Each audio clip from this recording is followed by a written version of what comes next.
of Legal Studies here at the George Washington University Law School, and it gives me great pleasure to have this forum this evening to deal with the recent elections in Armenia.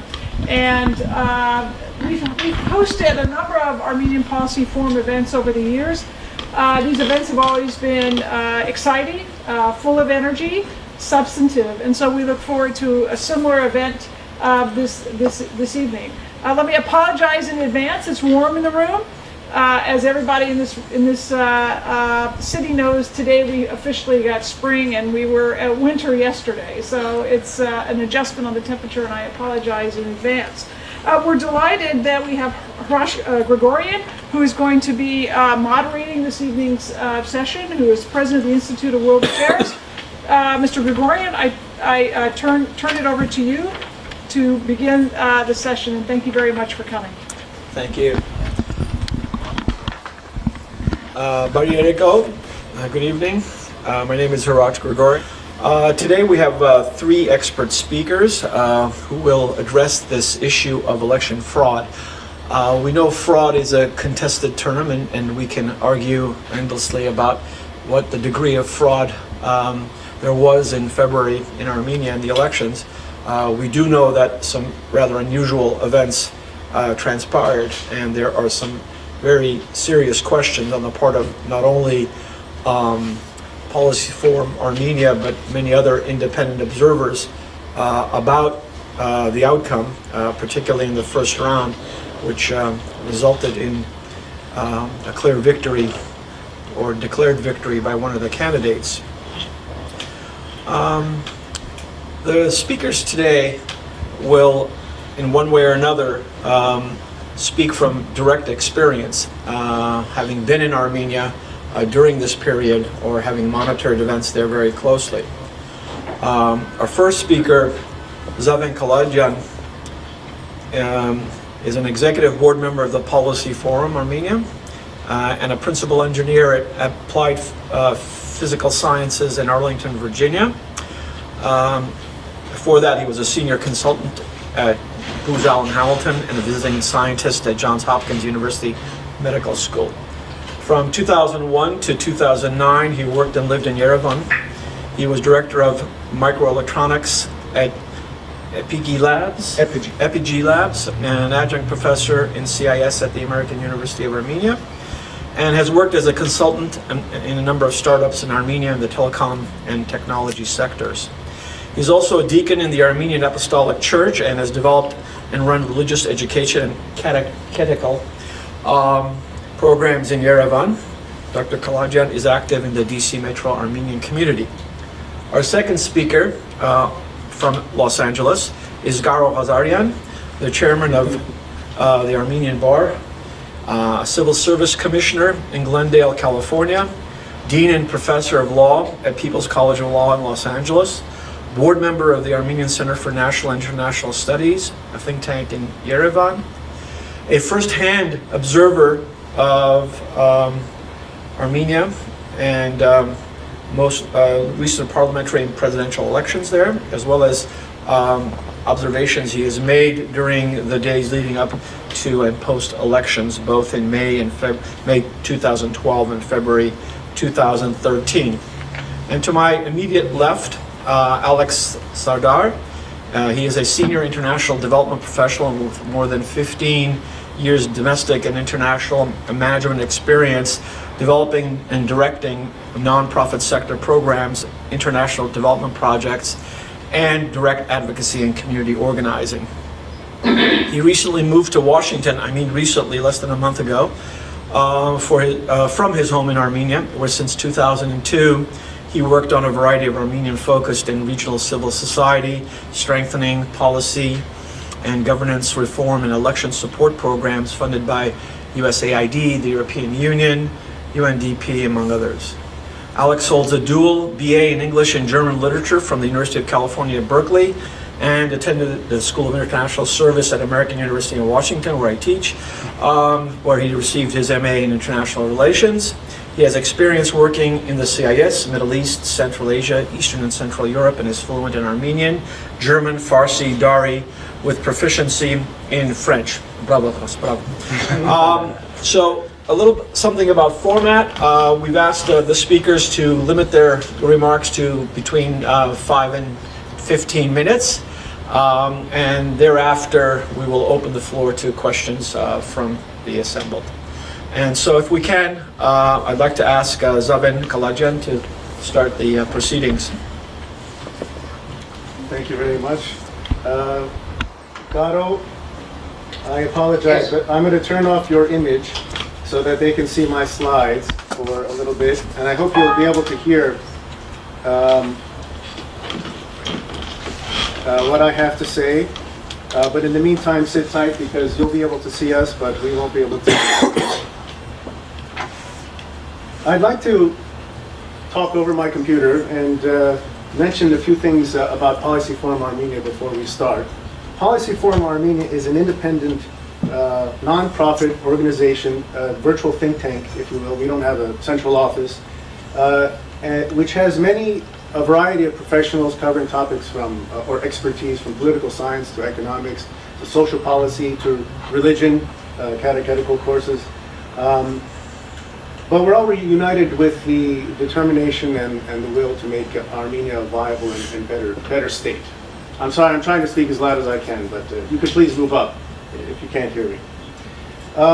We have produced a number of reports during our short lifespan, about 5 years, on elections, on the economic crises and different issues. But as you can see, a number of these reports are related to elections and the election process in Armenia, which is not surprising because elections are one of the most elemental and important democratic functions, and it's important for the people to be able to express their thoughts and feelings about the trajectory of the country and their approval of their leadership. So if the elections are not free and transparent, we have a big problem. And therefore, PFA has focused on elections, among other things. But I'd like to lead into my talk by saying not only PFA is interested in seeing whether or not the elections are free and fair, but also Armenia itself is interested in it. It invites organizations to observe, such as the OSCE, the Organization for Security and Cooperation in Europe. And I'd like to show what the OSCE in its interim report has said so far about the presidential elections that just happened. Generally, they say it was well administered, with respect for fundamental freedoms. Candidates were able to campaign freely, but there were some problems with partiality on the part of the government, misuse of government resources, cases of pressure. Election day, they said, was calm and orderly. And although there were serious violations that were observed, in general, there was a positive feeling about what happened on election day. The OSCE analysis showed a correlation between the very high turnout and the number of votes for the incumbent, which is something that we're going to concentrate on in just a moment. There were some complaints, but none of them led anywhere. In particular, there was a recount in one precinct, which didn't change anything. In fact, the incumbent received more votes, one more vote, I think, in that precinct. If we look at all the OSCE reports from the elections, Armenian elections, as long as they've been monitoring, in general, there's a positive trend. What I've done is I've categorized the different areas that the OSCE looks at: legal framework, the campaign itself, administration, etc., and just in very general terms looked at the qualitative content of their reports and colored it red or green depending on if it's critical or if it's approving. And as you can see, as time has progressed since 1996, the OSCE reports show that things are getting better in Yerevan as the elections have been, I guess they've gotten more practice performing elections.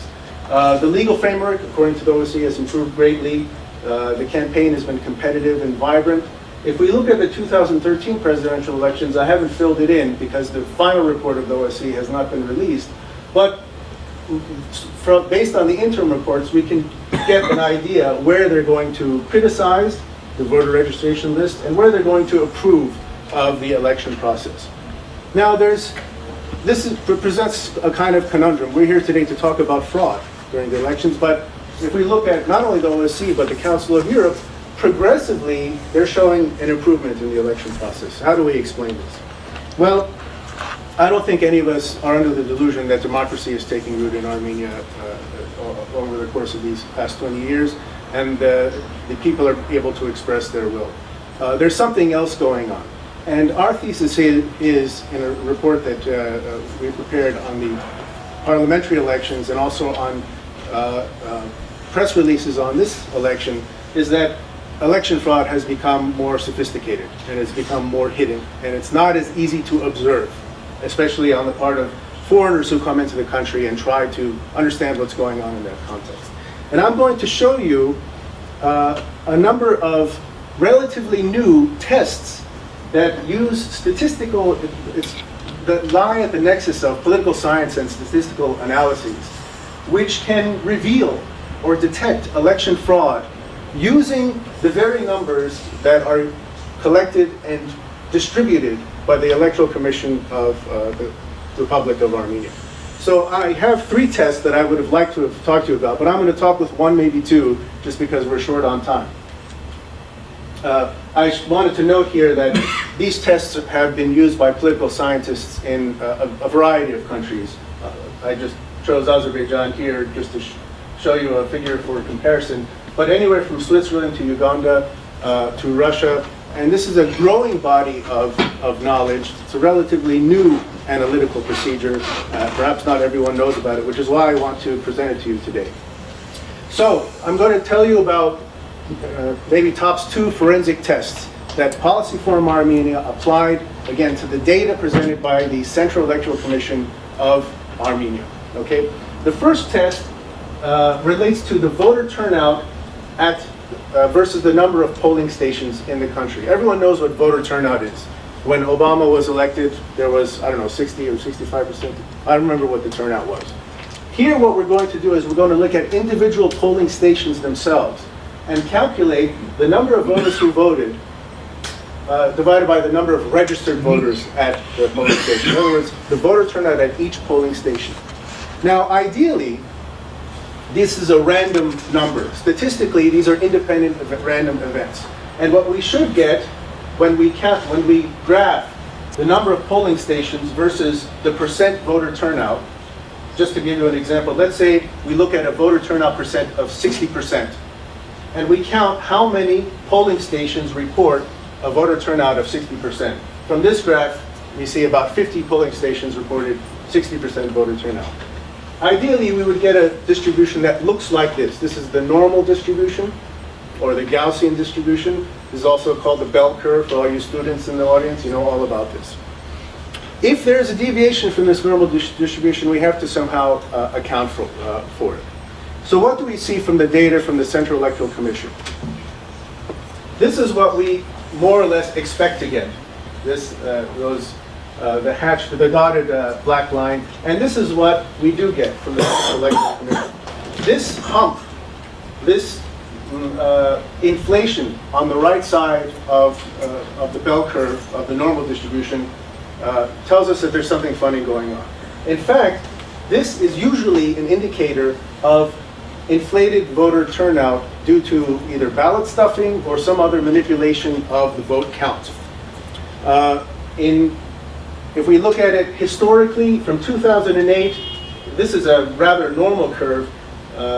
Moving on to 2007, 2012, progressively we're getting more and more abnormal voter turnout curves. This is a tip-off to us that something is happening here. In fact, if we think about it, the OSCE has been reporting less and less fraud on the ground at the voting stations, but they're also seeing less and less of these types of anomalies, because these are anomalies that don't show up at the polling stations. They're not people stuffing ballots with votes right in front of the observer's eyes. There's a different phenomenon here, which I'll get to in a moment.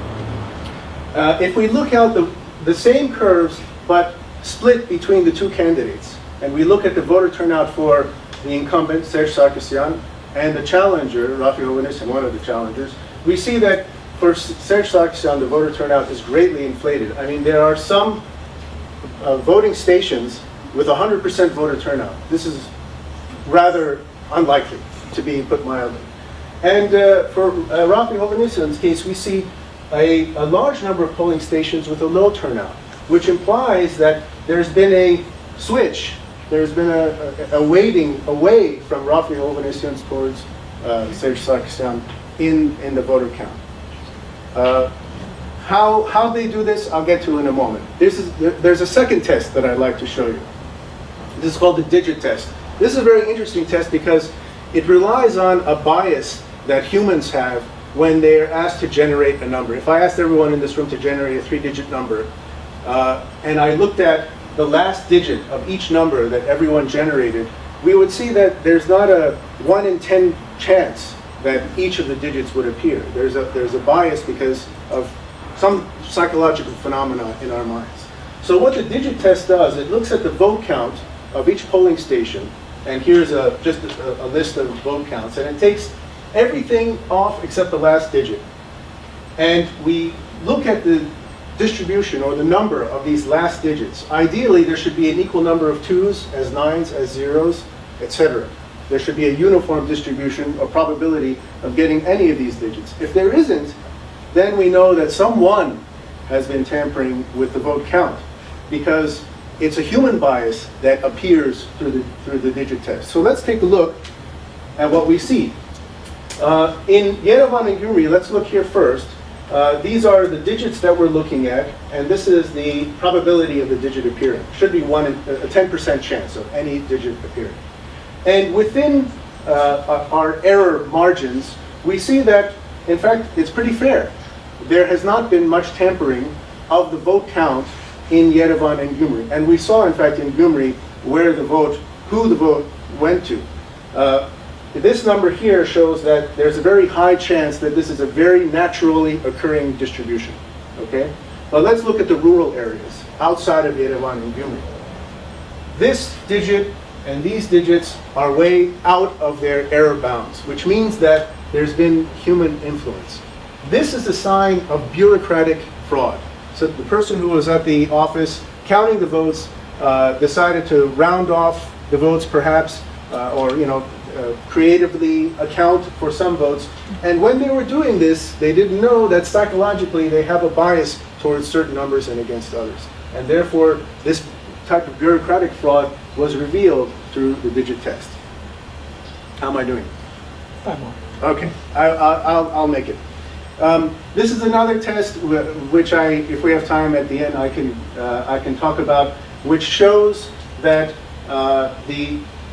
as voter turnout increases in different polling stations, Serge Sarkisyan was getting more and more votes coming to him, while Rafi Hovhannisyan was getting fewer and fewer. In fact, this graph shows that votes that should have gone to Rafi Hovhannisyan were going, in fact, to Serge Sarkisyan.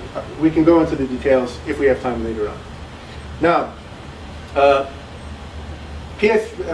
Policy Forum Armenia performed those analyses based on the data that was available by the Central Electoral Commission of Armenia, but other people have also used the same data and come up with similar graphs and conclusions. This is from Frederick Sjoberg, who is one of the gurus who pioneered this type of statistical analysis to detect election fraud. And he, in fact, took the data from the Armenian elections, and his conclusion was the protesters are right. There was definitely fraud during the elections. There were also Russian political scientists who analyzed the data. I'm just showing you their graphs, and showing you the Russian, showing also these anomalous humps in the voter distribution curves. So what can account for this anomaly? We have the OSCE saying over time things are looking better, but we have data that shows us that things are not as they seem, as they appear. We conjecture, and we have a pretty good reason to believe, that the problem is with the voter list itself. The problem is that there are many, many eligible voters that remain on the voter list who are no longer in Armenia. And this list of voters who cannot vote in absentia, because Armenia does not have the law or mechanism to do that, this list of voters is a tool in the hands of the authorities to basically manipulate the vote any way they want. And the tests that we show at least correlate with the fact that many of the normal distributions that we should have seen from the votes are skewed or distorted in a way that indicates people have tampered with the vote. This is the message that I wanted to give you, and I'm sure we'll discuss this further in different aspects as well. And now, Gauro, I'm going to turn you back on so that I hope everyone will be able to see you. Thank you very much. Thank you, Zavin.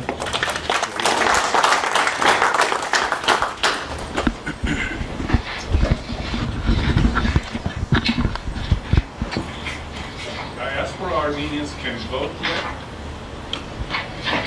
Nope. Okay, now we turn to Garo Hazarian. Garo, if you would. Can you hear us? Garo? I can barely hear you. We're turning the floor over to you at this point. Okay, I can hear you now. Thank you very much. Thank you very much for having this discussion to Policy Forum and to the Armenian and George Washington University. I'm delighted to join you from afar. I should just at the outset make it be known that the Armenian Bar Association is not a political organization, though it seems that as of late there are those in our community who are asking me and others questions whether or not we're engaged in politics. We are not. What we are engaged in is what we have been called on to be engaged in from our inception, and that is to see to it that the rule of law and civil rights, whenever trampled upon, we address it. And clearly, no other venue is more important to the Armenian Bar Association than the venue known as Armenia. And with that in mind, I, previously as vice chair of the association, and more recently as its current chairman, I did travel to Armenia back in May of 2012 for the parliamentary elections, and as recently as early February in the days ahead of the presidential election, and stayed a couple days thereafter. I should say that in order for me to comment on anything having to do with elections, I have to refer to that which I am very comfortable in, and that is the rule of law. And when we talk about a topic such as fraud, as it relates to elections, I am neither a political scientist nor an economist or a statistician, but I do know that fraud, when it comes to law, comes in two forms. One, fraud in the inducement, and second, fraud in the execution. With that in mind, I want to concentrate briefly on the days ahead, the days leading up to the election, and what I observed along with a handful of my colleagues who were on the ground. We observed pre-election campaign violations that, the best way for me to characterize it, were not only akin to fruits of the poisonous tree doctrine as we use it in our system of justice in the United States. There were nothing but fruits of poisonous tree. The tree itself was so darn poisoned. And I'm going to refer to some specifics. There are 5 areas that I identified during the days between February 13 and February 17, leading up to February 18th election. The first area was the illegal use of public buildings.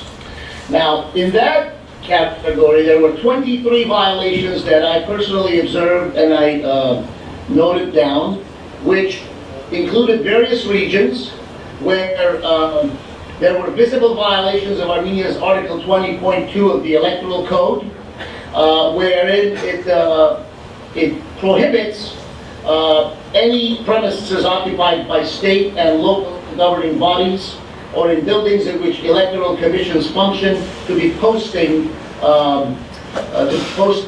campaign materials. There were instances that I visited hospitals, I visited public institutions, schools, if you will. Not only the outer walls were covered by campaign materials and wordings that were indicative of a particular party, in this case, the party that is ruling Armenia, if you will, the last 5 years. But inside the building, on each and every floor, there were signs on the hallways, essentially repeating the same language on literature that was outside of the buildings. The second major area was the obstruction of campaigning. There were 11 verified instances just in the 4 or 5 days leading up to the election. Those ranged from infringing on distribution of campaign materials by volunteers of the opposing party, that would be. There were, on the third area were the abuse of the state resources. The state resources area was most troubling because, as it was widely reported, 9 out of 10 regional governors, according to the OSCE, had taken leave of their posts for the specific purpose of campaigning for the incumbent president. Now, campaigning for the incumbent president may appear to be conduct equally consistent with innocent behavior until you take a closer look. When you take a closer look and you observe remarks such as that made by the education minister of Armenia, wherein he claims to order disciplinary action on 3 school heads for forcing children to attend rallies, wherein he claims to address recorded and reported incidents of schools forcing their parent-teacher meetings to take place with only one purpose in mind, and that is an instruction to vote for the incumbent president. And then when you see in action, you are left with a sense of hopelessness that the rule of law in Armenia is on the books. It's just not being adhered to, and no one's there really to practice it. Certainly not those who are violating it are not inclined to practicing it. The fourth area was voter intimidation and bribery. There were 18 instances that were verified, and I can get into more detail if there's anyone that wants to ask questions about it. But I should say that with respect to the voter fraud and the intimidation, there were instances from one shutting off the gas to one particular household because they refused to give to the utilities operator their passport information. There were instances where these requests for passport data was followed up with a suggestion for a bribe. And the list I have that compiled in front of me is rather large. The final area is the voter fraud. The voter fraud, which I only had 6 instances that I verified in the short few days, if you will. The interesting information about that is the OSCE ODHIR, in its February 7, 2013 report, talks about at the final count before the last presidential elections, there were 2.3 million voters in Armenia.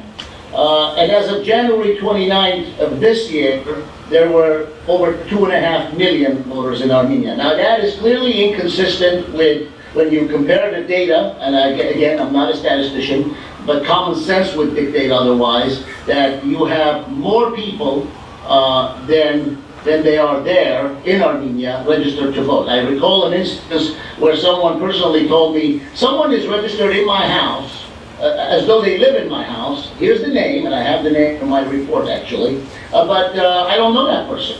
There were instances where we verified people being brought from other regions for dual voting purposes.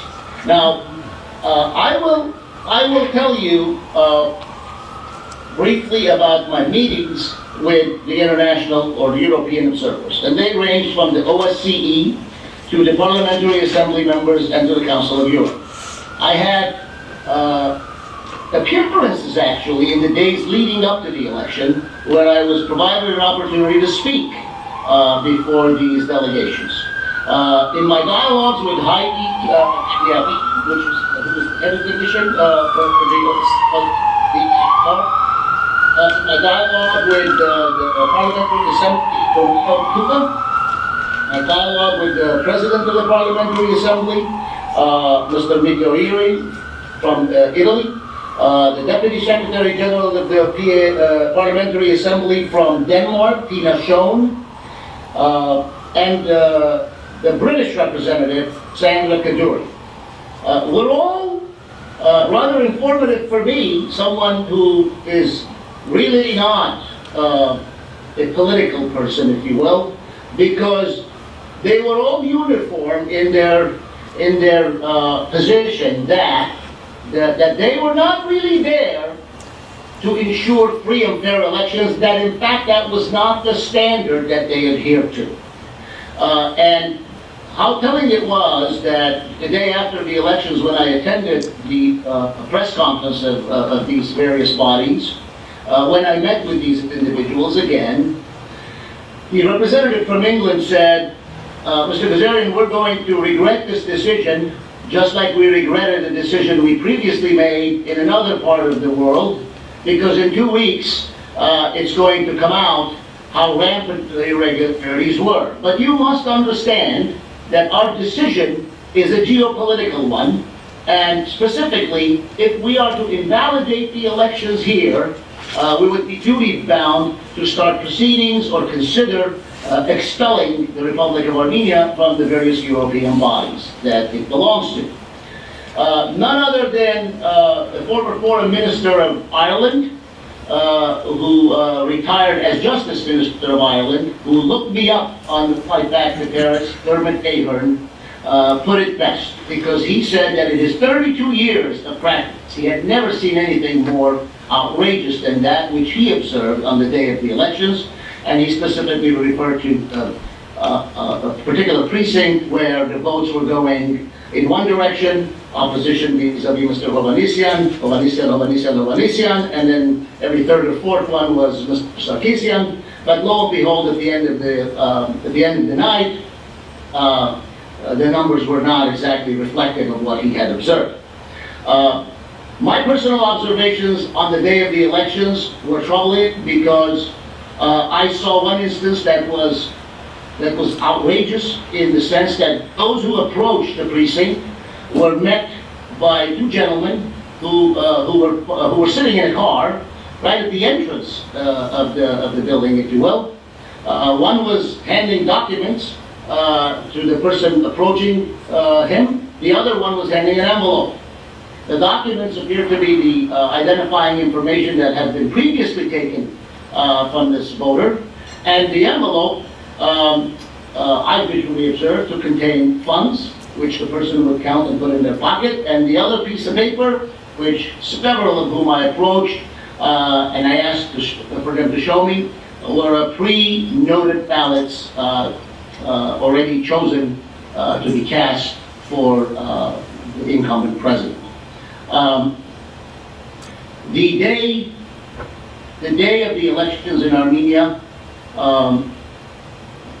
was a sad day for me, and when the European observers talk about progress, I talk about principles. I talk about principles before personalities, because it seems to us that we as Armenian Americans, or as Armenian French, or Armenian Italians, or Armenians, citizens of Armenia, if we are going to consider being a good Armenian is one that applauds progress, yes, that is essential. Is that all that requires of us? I dare say not, because all the talk that we hear about free and fair elections, all the talk that we hear about progress, is for naught. Is for naught when the free will of people is questioned. When you have consistent violations over a period of 30 days before elections, how can we now talk about the will of the people, whoever they cast their vote for, was their free will? It defies logic. I have incredible amount of instances of reported instances that I have at my disposal, and I'm happy to share as to the 5 areas that I discussed pre-elections. And as for the day of the elections, I assume, I'm certain that all of you who are there have read and are aware of the busings from regions, are all the more aware about the disappearing ink and all the other instances that have been widely reported. What boggles one's mind is what is the Armenian diaspora afraid of? Are we afraid that if we question the fairness of the process, that we are really not being good Armenians because we are endangering our country, which is surrounded by not so friendly nations? I think an Armenia that is democratic within is an essential first step for a strong Armenia that can deal with the rest of the world. And I hope to see that day in my lifetime. Thank you. Thank you, Garo. We now turn to our last speaker for the evening, Alex Sarder. Thank you. Thanks for having me on this panel and allowing me to think about home for a few minutes.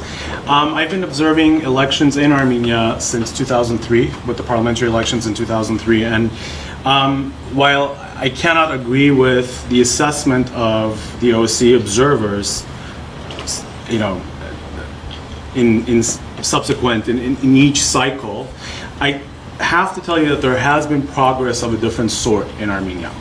And that's what I want to focus on as someone who's been working with civil society programs in Armenia, supporting election observation and election advocacy work on the ground. There has been progress and cumulative effect over the last year, beginning with the parliamentary elections of 2012 and continuing with the 2013 presidential elections.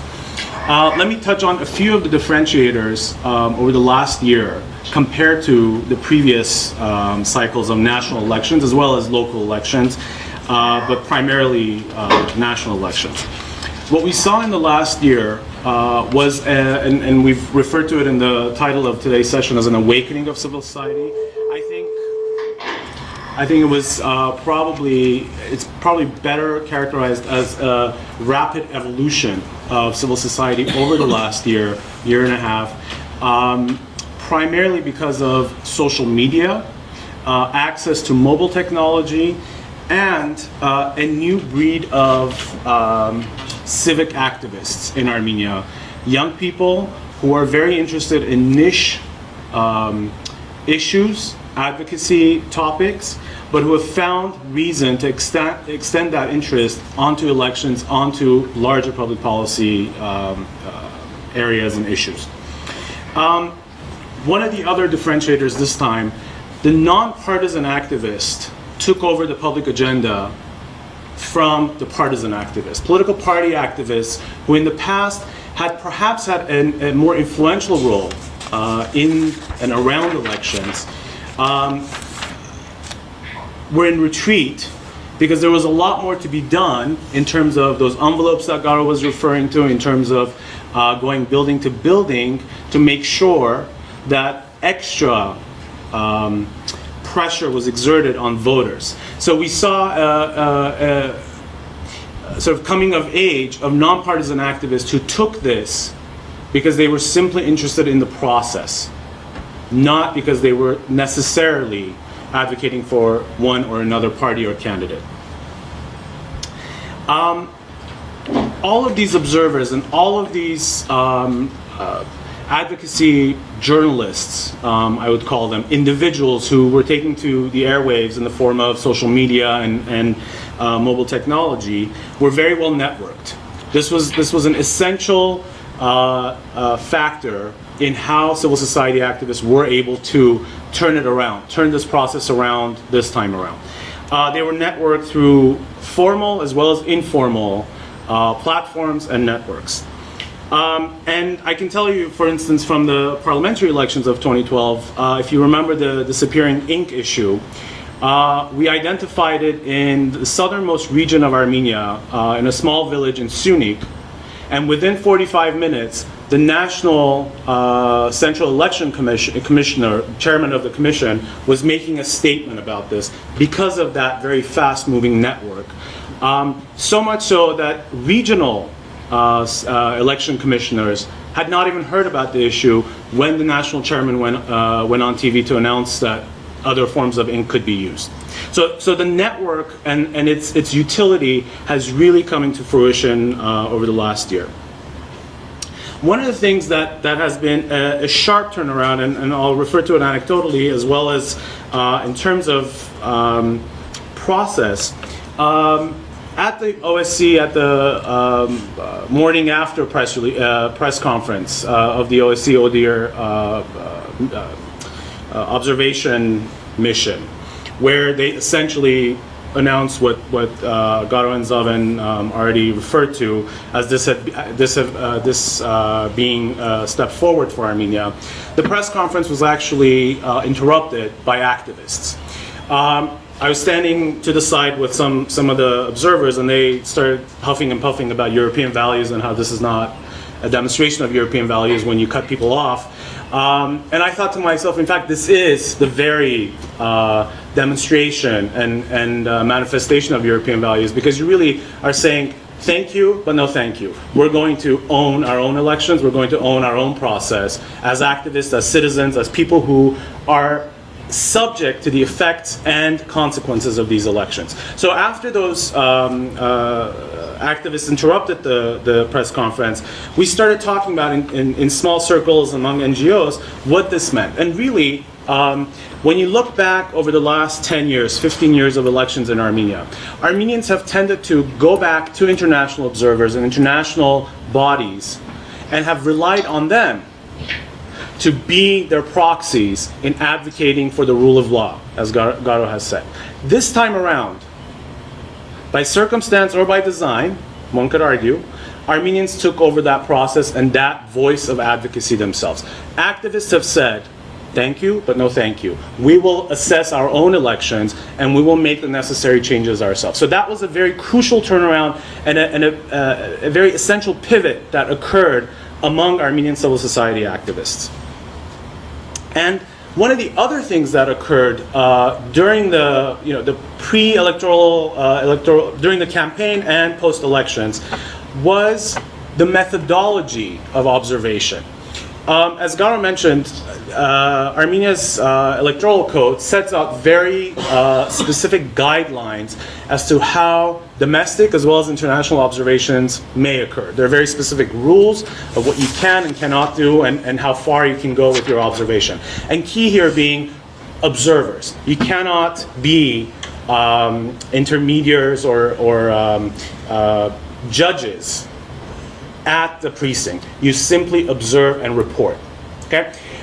What observers did this time, though, was we will observe, but we will have someone outside to immediately take action, whether it is to call media representatives, whether it's law enforcement, whatever the form of recourse was on the spot. That methodology helped activists to address things and record and actually file affidavits very quickly and on the spot, and that actually has led to a greater number of affidavits being pursued, not successfully, but at least pursued by law enforcement officials. So that was another key differentiator this time around. A couple of other things that occurred and have been sort of influencing the way civil society activists have been showing their participation or bringing their participation in this process has again been social media, and not simply in the form of blogging or putting status updates on Facebook or Twitter and such. Very formally and in modeled after regional experiences and best practices, a site called iDitort was created, where not only was it a central clearinghouse of violations reported, violations followed up, and eventually addressed, but it was an awareness-raising mechanism. People started talking about electoral process 3 months, 4 months before elections occurred, because there was a new nice tool to actually talk about and refer to elections. So the public awareness element of having this social media tool was immense. And people were not waking up on election day and thinking, election, so I got to go and see what's happening.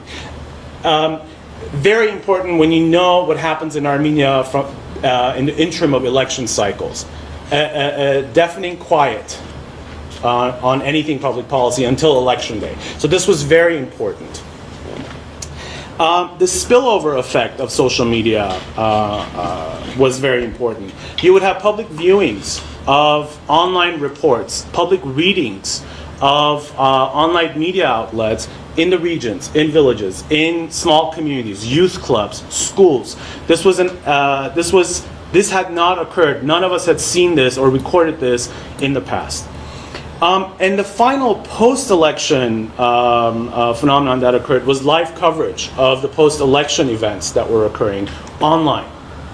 If even last year, for the parliamentary elections, you had to go down to Liberty Square or you had to go to the CEC, to the Central Election Commission, to find out what was happening, you could actually sit at your computer at home, at work, or at a public viewing and really understand and follow what was happening. 3 outlets online carried almost daily live coverage of what was happening in Liberty Square, courts, police, CEC. One of the things I want to come back to that Zaven referred to, and that was the voter rolls. One of the traditional ways for civil society activism and advocacy on elections has been to review voter rolls, voter lists once they are posted, which is only about 7 days in advance of elections. So the way it occurs, lists are posted, people check their names, make sure that they're on the list, but those names that are on the list that should not be on there, there's no one to check them. So that doesn't occur. So civil society organizations, activists have to actually go house to house and check the list to make sure that names that should not be there are taken out. That occurred. The problem, though, is that the number of inaccurate, inappropriate names on these lists are so large, the amount is so large that a few hundred activists doing this does not take care of the issue. So in response, and since elections this year and in elections past, civil society organizations en masse, observers en masse, opposition parties en masse have been calling on the government to release and publish voter lists of people who voted during the elections post factum, okay? Which occurs in the United States regularly and everyone has access to them. Unfortunately, European advisors to the Armenian government and to parliament, based on European standards, block that provision in the electoral code because it is set to violate the confidentiality of the vote. So that's one of the issues in terms of follow-up and rule of law and legal proceedings that needs to be looked at. I will stop there and say the rest in questions, answering questions. Thank you.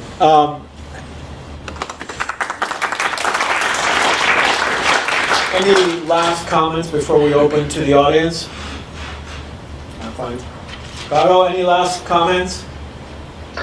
The only thing I would say is that there's a mentality in Armenia that suggests that if an individual or an organization wants to change anything, to improve the process, which you referred to, opening the voter lists, if you will, all of a sudden, that person is frowned upon, that organization is looked upon as some sort of a, for lack of a better word, as a subversive organization that is worthy and deserving, ought to be placed under 24-hour surveillance, whether it's an individual or an organization. When you talk about the voter lists, there is nothing that violates privacy laws anywhere on earth to release the voter list. 431 people, and here are their names. We're not saying who voted for who, but if you release the voter list, then you can see, were there 431 votes that voted in that box, or were there 831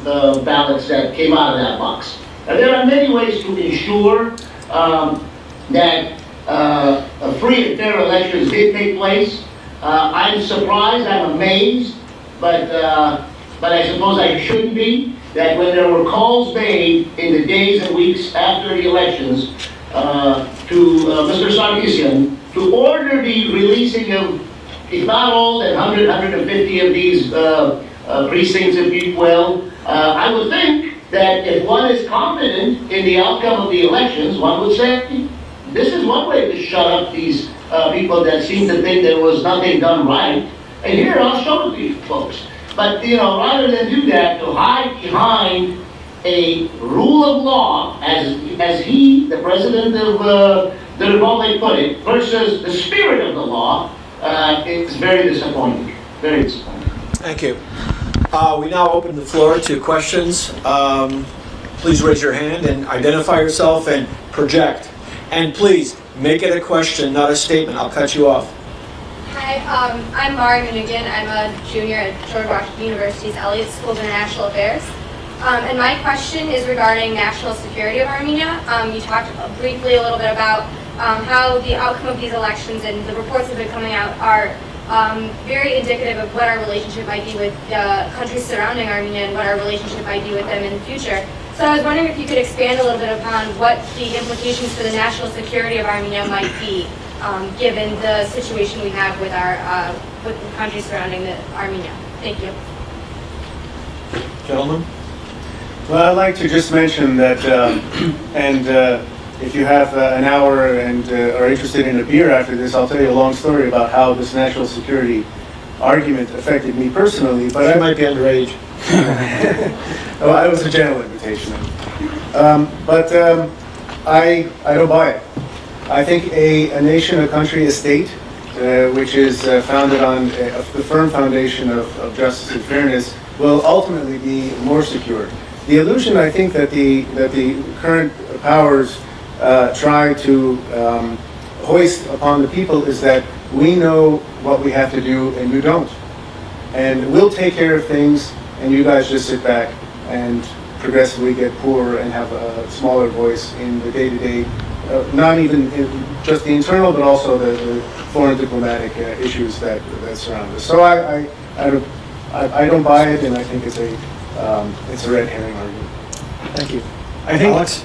when you have an elected government that does not have public mandate, then it automatically and naturally looks for a mandate somewhere else, and that somewhere else, in Armenia's case, is usually regional and international powers. And so when you become when you come to a point to count on the graces of international powers, you're also so much more susceptible to international pressure to do things that may not be in your national interest. We saw this in different iterations, take it from genocide recognition all the way to border opening, not opening, so on and so forth. And so my contention is that if you have a democratically elected government, then your constituency becomes your citizenship, your citizenry, right? And so you can actually have a bit of a backbone to stand up to other pressures. If I may very briefly, we talk about security. I dare say no other country, perhaps outside of Armenia, other than Armenia, is more concerned about security than the state of Israel. And what does the state of Israel do? In the last 20 years, if you look at the state of Israel, they have had democratic elections, and each and every time, whoever the people lean towards, whatever party representative, that person takes the reins of the government of the state of Israel. The only thing that cures ills of democracy is more democracy. And if we're going to talk about democracy, rather than reading about it in library books, we ought to go out and get on the buses in Armenia, in the villages outside of Yerevan, and you will see democracy for the few, which is no democracy at all.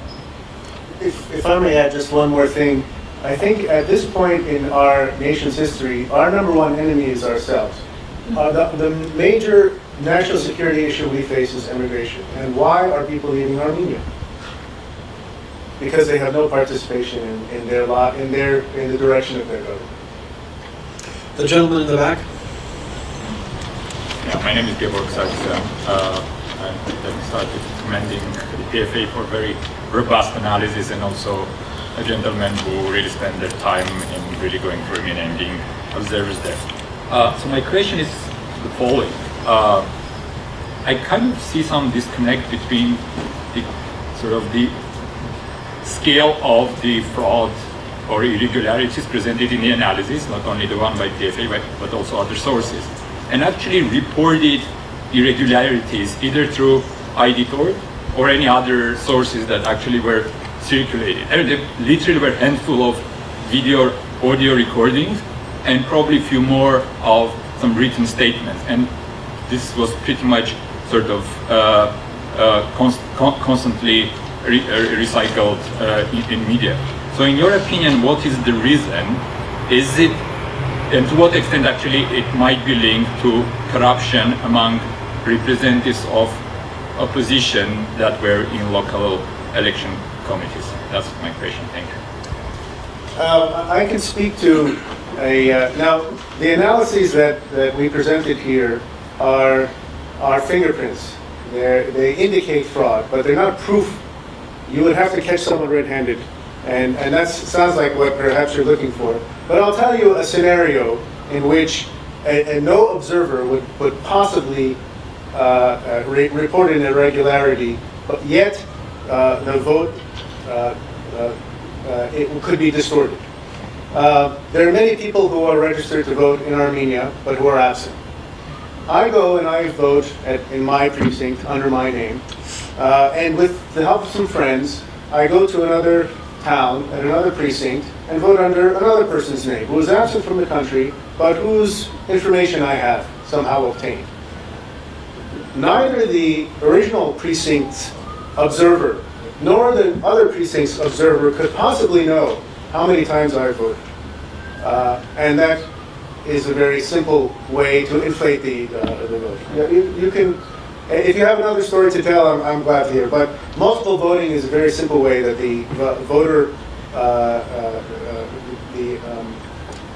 voter turnout can be increased without alarming the observers at the voting precincts. Yeah, I wanna set straight there are more than a handful of violations reported. In the last election, there were 790 actual violations affidavits filed. Only 10 or 11 were followed up by law enforcement, and that in and of itself is a very political process. So it's not an issue of a handful versus numbers. There are real issues, whether it's a administrative misuse of resources all the way to ballot stuffing on election day, or the misposting of protocols after the count. There are violations. They do not always get aired in public nor in courts. So we have to really, be careful in how we characterize the reported violations and the effects that we're seeing on elections. Garo, anything to add? I will say one thing. There is a pervasive culture of lawlessness in the governing body of Armenia. There were countless violations observed not only by me but by many others. And I can tell you one thing after the elections. What does it say about the Republic of Armenia? That its justice minister would take time off to go and argue the disputed election results before the Constitutional Court. Can you imagine that in the United States of America or any civilized country where a person who is the head of the Justice Ministry is arguing on behalf of one candidate, well, in this case, the incumbent president, before the highest court in the land? There's a culture of lawlessness, and we need to start really being intellectually honest with ourselves. We should applaud Armenia. We should stand up for Armenia. We should defend Armenia against all enemies, foreign and domestic. Thank you. Gentleman up here and then you. Okay, thank you. Armen Sagan, a senior student from Bloomfield College, New Jersey. I have two questions actually. First is President of Armenia, Sir Sargsyan, said that yes, there was fraud, but if we count and subtract that number of the fraud, it wasn't really going to change much. So I'd like to know your opinion on that. What are the results showing through your research? Was it really Rafael Weinstein that would win, or Sir Sargsyan? How that's happening? And the second question is in regards of elections in Armenia vis-a-vis elections in Artsakh, because we constantly hear that elections in Artsakh are free and fair and democratic, and in Armenia we always hear this criticism of election fraud. So is there anything to be learned from the Artsakh case for Armenia? Thank you. I'm afraid I can't speak to the elections in Artsakh. I'm not well versed in that. But as to what the president said, if the president said it, it must be true. The analysis that we have performed, if we take the number of inflated votes that we project were cast abnormally, and we divide those in between the rest of the votes, which we expect were fairly cast, we got about a 4% lead for Rafael Ovanesyan. Incidentally, a Russian analyst who has no connection with PFA came up with similar analysis. I mentioned that there was a case where the polling station, a polling station which was under suspicion, was the vote was reevaluated there, and the votes were reassessed, and the result was one more vote for Sir Sargsyan and a few lost for Rafael Ovanesyan. I think that's very fine theater, but I think that the data that Central Electoral Commission gives us itself says something else. Is he still with us? Yeah, May I? Go ahead, please. When we talk about fraud, whether and the remarks attributed to Sir Sargsyan that even if we count the fraud, it's not going to make a difference. We're neglecting, or Mr. Sargsyan is neglecting, that which my presentation began with: fraud in the inducement. Fraud in the inducement and the forced voting. Let's assume that President Sargsyan received 58% of the vote and there was no fraud during the elections. What about all those people that were made to vote for President Sargsyan? What about the army? What about all the public employees, the school staff, the hospital staff, all those who were told if you do not, you will lose a job? And there are those. Do we now have to go find each and every one of them? We must find them? So for us to say, well, look at the numbers of those who cast votes for President Sargsyan, were not really voluntary votes that were being cast? Do we have to drink the entire water of the ocean, as a member of Parliament in Armenia said, for us to know that the ocean water is salty? I hope not. Thank you. Sir? I had a short question. My name is Richard Van. For an American listening to the beautiful analysis that you've done, a number of procedural questions come to mind. One is, do they not check identification at the polling stations? I mean, how could a person who's not another person come in and vote is one question that I have. I also wonder really what the layout is. I mean, are a lot of things happening at one time? What are the factors that would make this kind of fraud possible?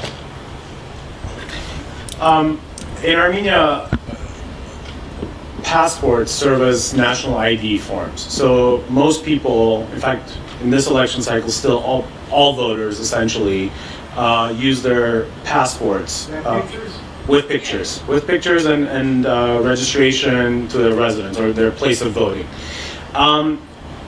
There's one problem with this. The passport system in Armenia is run by the National Police. The National Police holds passport lists confidential. The only way one can check registered voters beyond the 7-day advance posting of the list is to go on the police website and check for one's own address and last name. I can tell you that in the 2009 Yerevan municipal elections, which is a big deal in Armenia, it's the second largest deliberative body in the country, the council. There was a great deal of suspicion that new passports were being printed by the police for the same individual under different identities. And in fact, two affidavits were filed because of the number. In fact, I filed one of them because of the number of passports that were issued in April of 2009 at one precinct, which was quite questionable.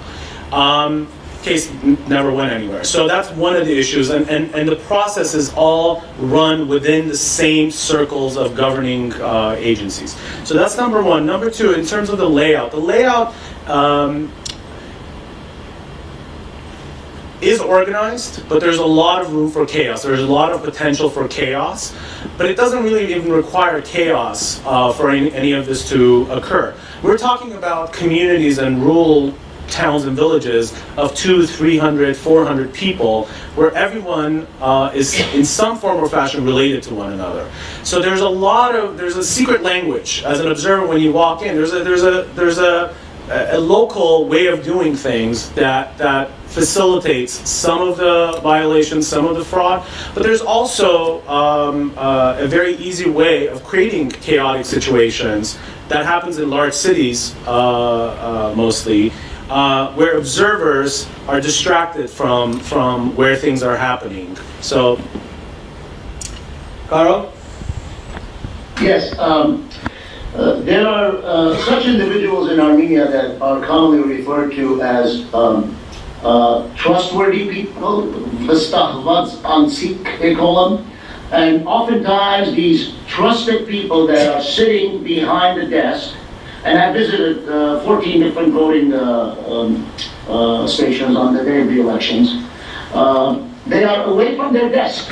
They are not. So then the person that's supposed to go vote and they're supposed to check in one area, they're motioned over to the second area. So to answer the gentleman's question, they're checking. They're supposed to be checking, but they're not only not always checking, and there's a nod and a wink going on, there's also a limitation of no more than 15 people at a particular voting station. And I can't tell you the number of instances out of the 14, but there were overwhelming number of the 14 instances where there's much more than 15 people, where just about 12 of the 14 places I went, I was approached in a very suspicious manner, concerned about what I was doing, and I would identify myself and whatnot. And when I would inquire about how come all these additional people are just lurking around, they don't seem to be doing anything, and all of a sudden, people start getting a little less than hospitable, if you will. I should say that with respect to the passports, thousands upon thousands. I have a list that goes on for pages here, from pensioners whose passports were taken ahead of time, and this goes back to the free will of the voter who voted, if you will, for the incumbent.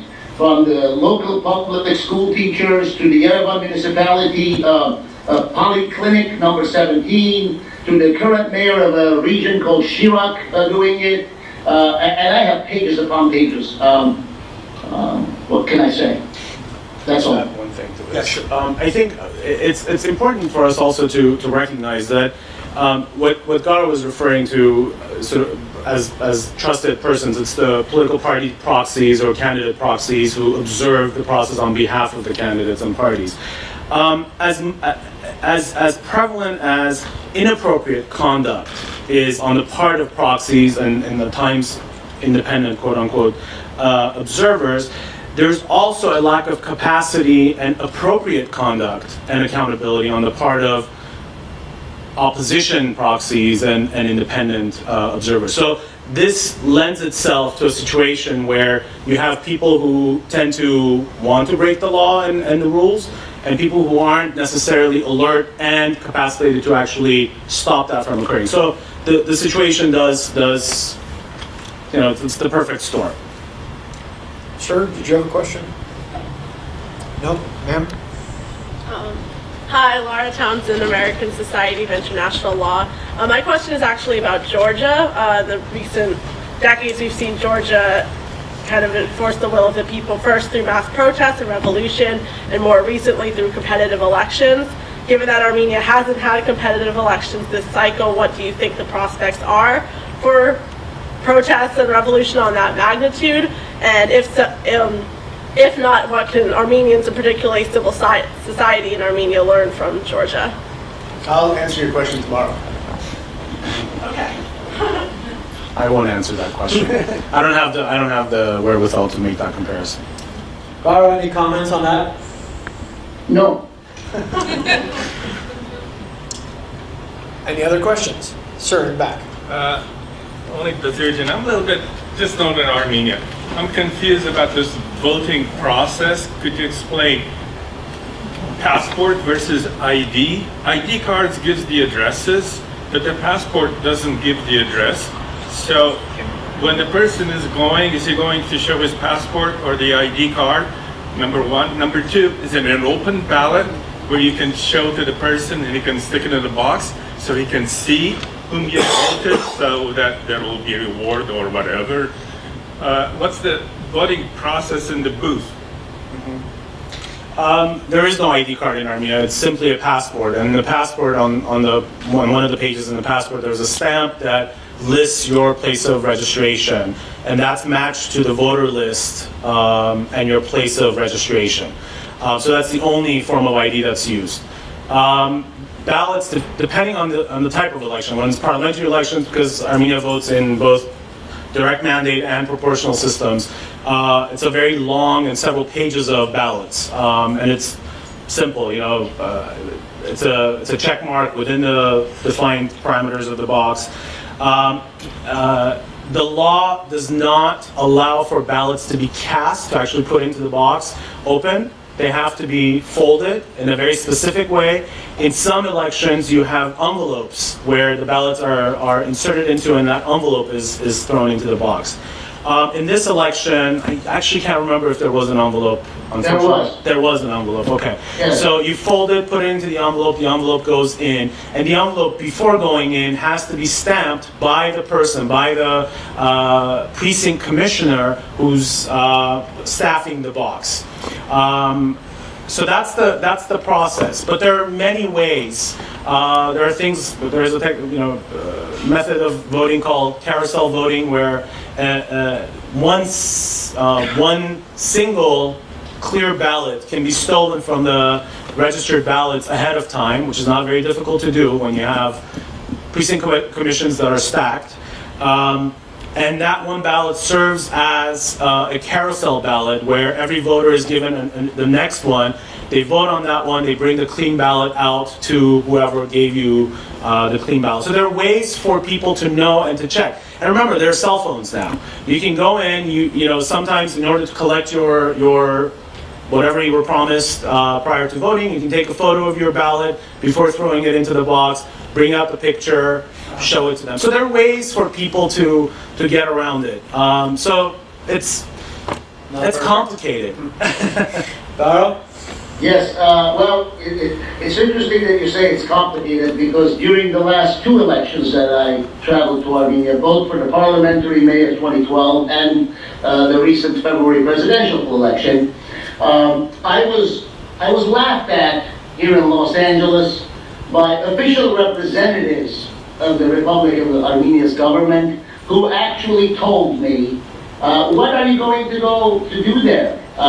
You're going to find out how the fraud is done? Our people are very smart. You won't be able to find out.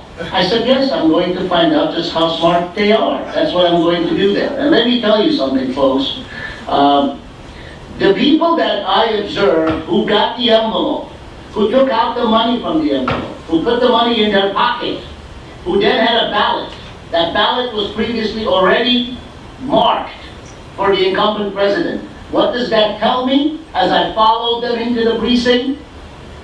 Those were the areas where that particular trusted person that's supposed to be behind the one particular chair is a bought and paid for so-called official working that precinct. So that process is now going with this guy not having to use a new ballot to be given for him to fill out. He's already got one. Now, whether he's walking out with a ballot, I did not observe anybody walk out with the empty ballot, the carousel syndrome that was just mentioned. But clearly, when when they're voting, nobody's supposed to see who they're voting for, yes. But at the end of the night, when they open each and every box and they start counting the ballots, that is where Dermot Ahern, the Irish observer, comes in, who shared with me how they were counting, in his words, Rocky, Rocky, Rocky, Rocky, Serge, Rocky, Rocky, Rocky, Rocky, Serge. That all of a sudden, they were laughing about it, but then they start getting nervous, and then they panic, and they have to stop it.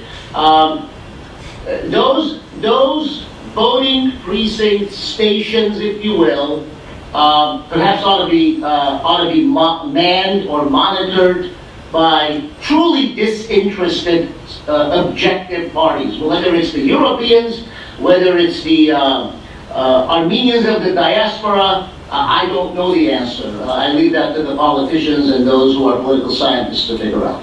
Thank you. Thank you. Yes, sir. I have a question. Ara Manugan from Los Angeles, California, also a PFA member. We talked about the OSCE. We talked about all these European observers that had to do the politically right thing, so Armenia doesn't go into question about their membership. One of my pet peeves is the congratulatory letter that President Barack Obama, 12 days after the election, sent to Serge Sarkisyan, congratulating him and looking forward to working with him in the future, yet all the evidence was including State Department or WikiLeaks, that have clear indications of who Serge Sarkisyan is, the number one oligarch controlling more than 50% of the economy, plus examples of past voter fraud and of past elections where there's been extreme voter fraud. What are your feelings about this? Because obviously this is also a component which legitimizes a fraudulent election. What are your opinions about it, and what can be done about that? You want to Take it away. I come back to what I said at the beginning, that there was a turnaround in Armenia where Armenians took over their own electoral process this time around. It's not. I understand what you're referring to. I tend to have my own opinions about it, but I do think that Armenians in Armenia have this time stood up and said, you know what, let there be congratulations from Putin and the European leaders and the US leaders and so on. We'll deal with our own elections. And this is where I slightly differ, in my opinion, from Garo, that even the electoral process, as vested as every member of a community is in the process, has to be run by Armenians, because there are 2 parts mechanics to this and 3 parts political will. And unless we're able to generate that political will, we're not going anywhere. This is not going to work. So, I tend to not focus too much on the political side of this. Well, I'm rather encouraged by what Alex has told us today. I was not informed about these movements, but I see a story here of struggle between an underdog and a rather large party, and the rather large entity or agent is seeking to, as Ara said, receive the approval and legitimization from wherever it can get it. And it is using the elections, for sure, to garner that. And Barack Obama fell into that trap. That's all I have to say about that. We, as Alex said, we have to settle our own scores in Armenia. Garo, anything to add? Yes, very briefly. The activist, the fine lady who interrupted the OSCE press conference the day after the elections, started out, I believe, by addressing the European observers by referring to them in Armenian as European tourists in the name of observers, and invited them to leave or engage in their tourism and leave the monitoring to Armenians. I did not want to mislead anybody when I suggested earlier that perhaps Europeans or Armenians from diaspora should be monitoring or overseeing the elections. I did not mean to say that the Armenians of Armenia ought not, but it begs the question when whether it's President Obama or Mr. Putin or the French president, if you will, these leaders of the world who congratulated the incumbent president before even the Armenia's constitutional court had even decided or ruled, although all seemed to know that the outcome was going to be that which was already a foregone conclusion. What they did by congratulating the incumbent was they broke, or they tried to break, the will of the Armenian people. I can't tell you the number of people that I've encountered in the streets of Los Angeles or elsewhere by phone conferences or conversations where they say, well, there's nothing that can be done. Forget it, nothing. Because already President Obama has congratulated Mr. Sarkisian, Putin has decided, and whatever people in Armenia do, no matter how well-intentioned and how progressive-minded and how democratic value-empowered they be, this is how it's going to be. Better luck 5 years from now. And that is the real tragedy in these early congratulations, or at least the lack of patience and some guarded remarks. But I'm reminded yet again by the British representative of the OSCE who told me that these types of decisions are geopolitical in nature and really have very little, if anything, to do with free and fair elections. Thank you. Thank you, Garo. One more question. Yes. Hi, my name is Lena Krikorian. I'm a freshman at the George Washington University at the Elliott School of International Affairs. And when we were looking at the graphs before of the skewed curves, I was wondering, we saw from 2007 to 2008 there was improvement, but then it declined again in 2012. And you touched upon how it referred to more hidden ways of voter fraud. And I was wondering if you could elaborate on like a specific example maybe of what methodology could have been used, and perhaps if improving technology could have been a factor in developing these new methods of voter fraud. Thank you.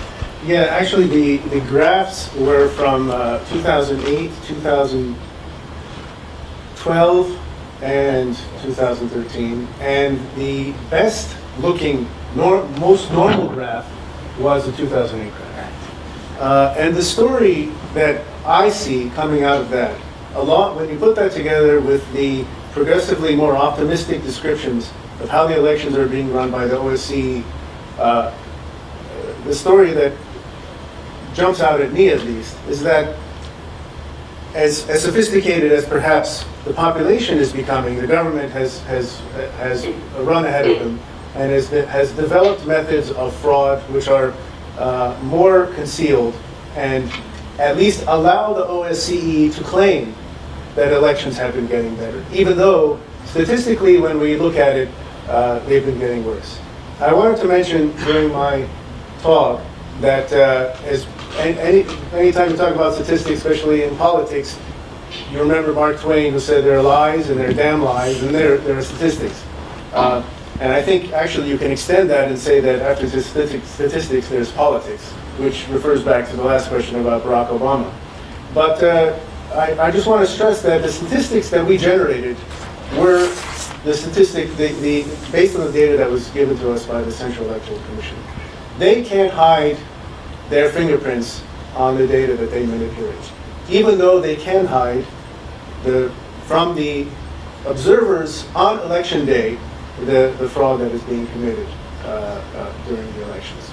I won't speak to what Garo has brought up, which are also extremely important and valid points about the run-up to the elections, the misuse, and OSCE has also mentioned this, the misuse of government resources, of course, towards one direction, towards one party. But even beyond that, we see that the raw data shows that there's been manipulation.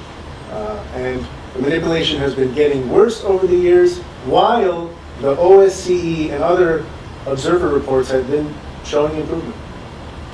International. International, that's true. Domestic ones have been showing a negative trend. because they are able to see and actually observe the pre-election day process, some of the things that we talk about, this more subtle sort of influence peddling that takes place. Well, could I ask each of our panelists for a 1-minute summation, please, and then we'll close the proceedings. Garo, start with you, please. Okay, it is my sincere hope that in the upcoming Yerevan municipal elections, that those of us in the diaspora take a stronger interest, show a stronger interest, engage in actively supporting the implementation that is underway now by many Armenians from the diaspora who are referred to as expats, people that have moved to Armenia. I've received various reports about that, where they are gathering resources and collecting signatures for volunteers to become observers during the municipal elections in May, I believe May 5th in Yerevan.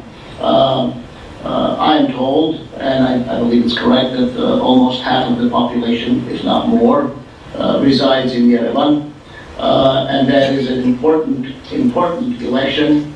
My concern and my healthy fear is that as we look ahead, we tend to forget what took place on February 18th. The people of Armenia, despite all of the pressure, at least by official standards, 537,000 brave men and women, along with another 40,000, and along with another several thousand more, voted for someone other than the incumbent president.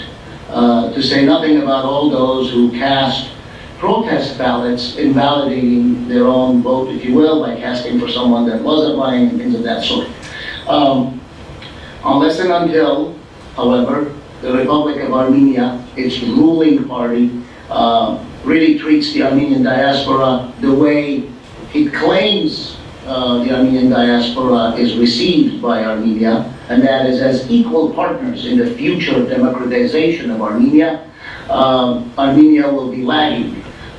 We are here, it's not only our money that is available for the Republic of Armenia, those of us who support various activities in Armenia, but also our resources in terms of ability, intellect, and man hours, woman hours, time and resources. I hope that all of us will take a closer look and find our own way to support Armenia to move forward, learning from the lessons of its own citizens, the courageous acts that they took despite all pressures on February 18 to cast their true vote. Thank you. Thank you, Garo. Yerevan? Indeed, I think we've touched upon something important, which is that this is our problem. The diaspora has a very difficult, is in a very difficult position. Having lived in Armenia for 9 years and then having come back, as a diasporan, I feel rather helpless and don't see many routes towards helping the people on the ground, for example, those people that Alex was talking about who are operating at the grassroots level and seem to be doing some good. I would like to encourage them. Perhaps there are means that Alex can talk about, but I would propose and hope that those, first of all, expats, people from Armenia will find their way back there, and also people from the diaspora will also find their way to Armenia to work side by side with those people who are generating a movement perhaps that is causing the Armenian government to resort to more sophisticated types of fraud, but they can't get away with it forever. Thank you. Alex? Mario Cuomo once said, we campaign in poetry and govern in prose. And I think that is probably, in my mind, the best way I can sum up what needs to happen in Armenia and what needs to happen in the diaspora. I think campaigns, elections bring about a lot of fervor and a lot of emotions because we do rally around our interests in the form of a person or a political party and so on. And our sense of civic duty, perhaps, or our sense of national belonging shoots through the roof. And it's very difficult to maintain that, to sustain that level of interest and that level of activism.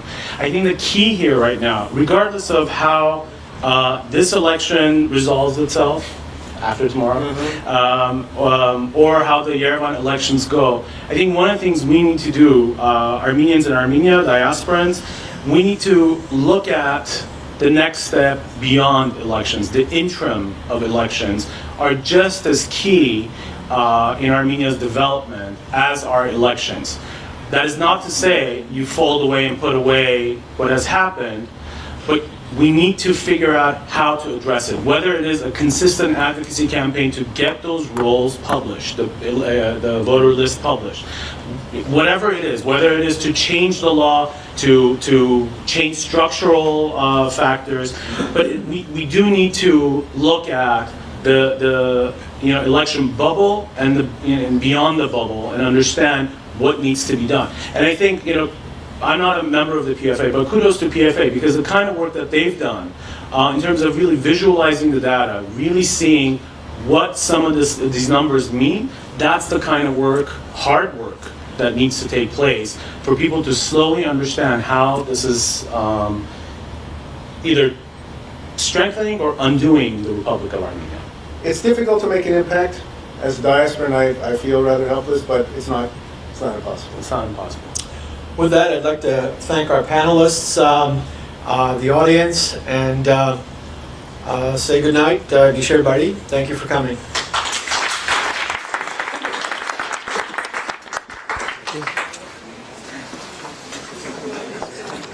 Thank you, Garo. Thank you, Yerevan. Thank you. For joining us. Thank you very much. We'll be in touch. Okay, very good. Yeah, bye-bye.